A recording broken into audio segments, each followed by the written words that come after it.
Family, friends, and food. These are the three biggest reasons why I always want to fly back to Cebu whenever I have a long break here in Japan. Living abroad makes you miss a lot of things, but the food from home hits differently. There are certain foods from the Philippines you just never stop craving. So, during my last trip home, I had some of them.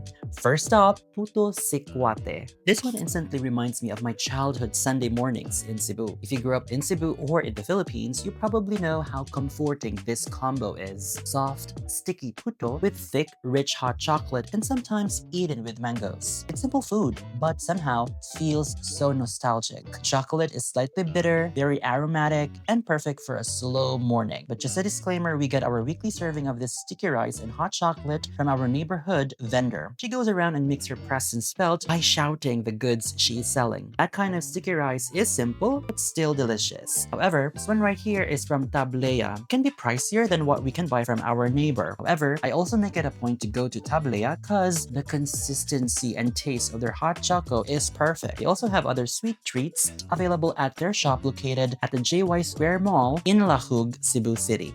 Of course, no Cebu trip would be complete without the OG milk tea. Quickly has been in business even before all the other milk tea shops that are sprouting in the Philippines. And as always, I ordered the upsized Choco Loco special. It's great that even after 2 years away from the Philippines, the price hasn't changed. I wonder how much this upsized drink costs nowadays. If you know, please comment it down in the comment section. It's sweet and chocolatey, but when you're on vacation, calories don't count, right? The Cebu heat can be intense, so halo-halo is always a good idea. This one is from Mang Inasal. Cold shaved ice, sweet beans, leche flan, ube ice cream, and so many other toppings mixed together. It's chaotic, but in the best way. Now let's do away with all of these sweets and start with the smoky goodness from Kapitang's barbecue and lechon manok. Nothing beats Filipino barbecue. The smoky smell, the sweet marinade, the slightly charred edges, and of course, lechon manok, juicy, flavorful, and perfect with rice.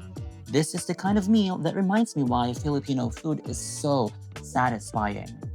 Roasted pig suckling is always a part of big, extravagant events in the Philippines.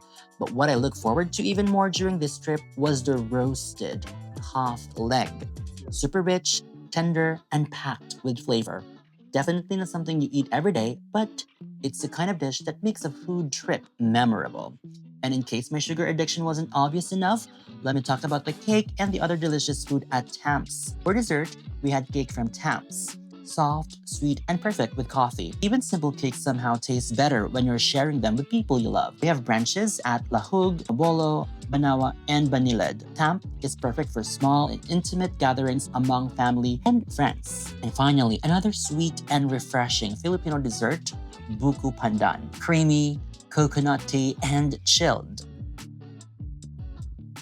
Trips back home always feel too short.